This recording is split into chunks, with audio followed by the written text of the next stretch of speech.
আসসালামু আলাইকুম আপন মানুষজন, অনলি কুকিং রেসিপিস চ্যানেলে সকলরে জানাই স্বাগতম।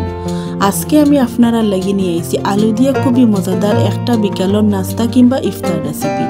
রমজান ও ইফতারের সময় চাইলে এই রেসিপিটা বানাইয়া খাইতে পারেন কিংবা বিকালের নাস্তা হিসাবে আপনারা বানাইয়া পরিবেশন করতে পারেন। দেখতে অনেক বেশি লোভনীয় হয় আর খাইতে অনেক বেশি ভালো লাগে আর বানানি একদম সহজ। তো আমি কি লাগান আজকের এই রেসিপিটা বানাইছি আপনারা লাগি প্রথম থেকে শেষ পর্যন্ত পুরো ভিডিওটা শেয়ার করছি, আশা করছি ধৈর্য ধরিয়া দেখবা।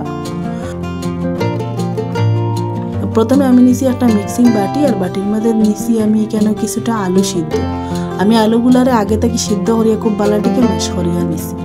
এখন দিলাইরাম টমেটো কুচি, আমি এখানে একটা টমেটো ওলাখান কুচি করিয়া নিছি।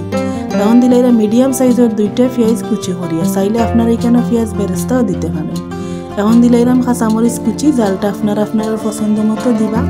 হাফ চামচ দিলাইছি লাল মরিচের গুঁড়া, হাফ চামচ বাদা জিরার গুঁড়া, সামান্য পরিমাণে দিছি হলুদ আর হাফ চা চামচ দিলাইরাম চটপটি মশলা, চাইলে আপনারা এখানে কাবাব মশলাও দিতে পারেন। স্বাদ মতো দিলাইরাম লবণ আর কিছুটা আদা বাটা আর কিছুটা রসুন বাটা দিছি। আমি এখানে আমার পরিমাণ মতো সব কিছু দিছি। সামান্য কিছু পরিমাণ ধনিয়া পাতা দিছি আর 1 টেবিল চামচ দিলাইরাম আমি এখানে কর্নফ্লাওয়ার দিলে এই নাস্তাটা বানানোর পরে ঠান্ডা হইলে অনেক বেশি মুচমুচা থাকবো অনেক সময়। এখন পানি ছাড়া সব কিছুরই খুব বালাটিকে হাত দিয়ে আমি ম্যাশ করিয়া নিলাম। অসুস্থতার কারণে হয়তো গলার শব্দটা আপনারা অন্যরকম শুনতে পারবা, তাই কমা সুন্দর দৃষ্টিতে দেখবা, কেউ কিছু মনে নিবা না। ভিডিওটা অনেক আগে থেকে এডিট করিয়া রাখা, কিন্তু গলার সমস্যার কারণে আমি ভয়েস দিতে পারছি না, যার কারণে আজকে আমি ভিডিওটা আপনারা লাগে শেয়ার করলাম ভয়েস দিয়া। এখন সামান্য পরিমাণে তেল দিয়ে আমি ডটারে খুব বালাটিকে মিশাইয়া নিছি। এখন হাতের মাঝে একটু তেল মাখাইয়া এখন আমি ছোটো ছোটো নাস্তার শেপ দিলাইরাম। আমি কেন একটু বড় সাইজের একটা লেচি নিছি, লেচি নিয়ে হাতের মাঝে নিয়ে ওলাখান একটু গোল করিয়া তারপরে বাটির মতো একটু সাইজ দিলাম। দেখতে আর কি জাস্ট একটু সুন্দর লাগে। আর এটা যখন খাওয়ার টেবিল পরিবেশন করবা আপনারা সবার চোখ কিন্তু এই রেসিপির বাদে যাইব, অনেক বেশি লোভনীয় হয় দেখতে। ওগুলাখান করি আমি বাকি সবগুলা বানাইয়া নিছি। আর বানাইবার আগে অবশ্যই হাতের মাঝে একটু তেল মাখাইয়া নিবা, যেহেতু আলু না হয় চিটচিটে হইব নাস্তা সেগুলো সুন্দর হইতো না।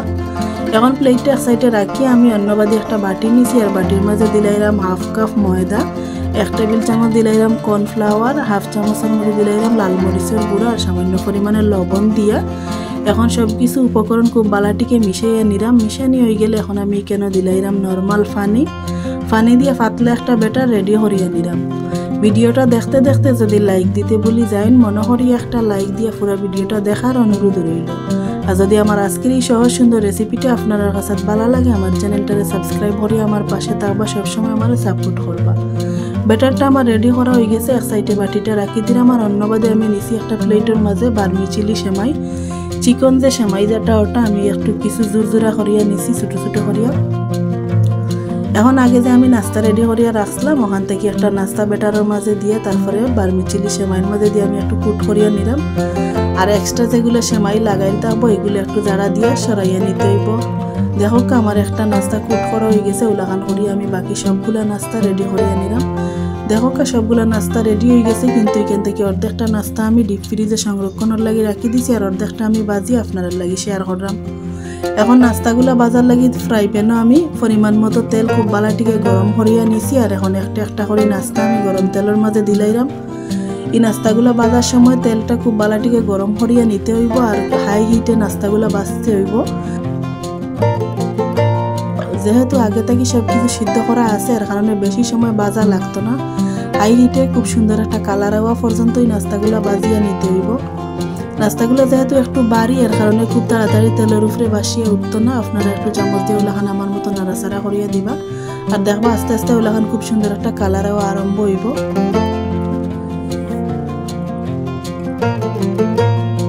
নাস্তাগুলোর মধ্যে খুব সুন্দর একটা কালার আইছে, এর চেয়ে বেশি আমি আর নাস্তাগুলো বাজরাম না। এখন আমি একটা তেলের চামচ দিয়ে আমি সবগুলো নাস্তা তেল থেকে তেল জড়াইয়া তুলিয়া নিলাম। দেখো দেখতে কতটা সুন্দর লাগে বাজার পরে আর কত সহজে কিন্তু বানানিও গেছে।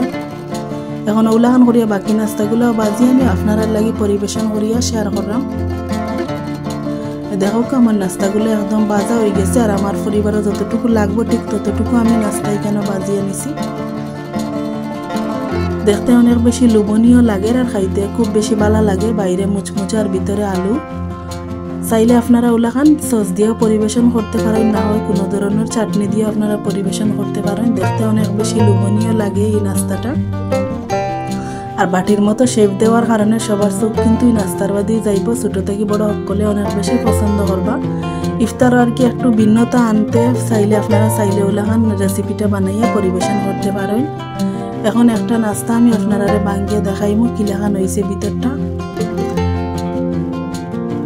দেখুন সামনে থেকে নাস্তাটা দেখাইলাম, বাইরে মুচমুচা আর ভিতরে একদম কিন্তু নরম, যেহেতু আলু দিয়ে রেসিপিটা বানাইছি।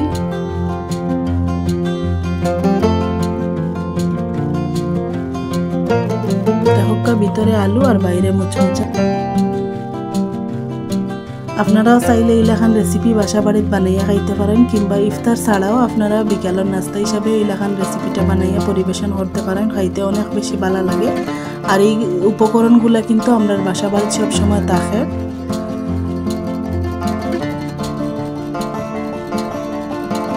কেউ চাইলে সস অথবা যে কোনো ধরনের চাটনি দিয়েই রেসিপিটা পরিবেশন করতে পারেন, আবার চাইলে ওলাখানও পরিবেশন করতে পারেন মেহমান আইলে মেহমানের সামনে।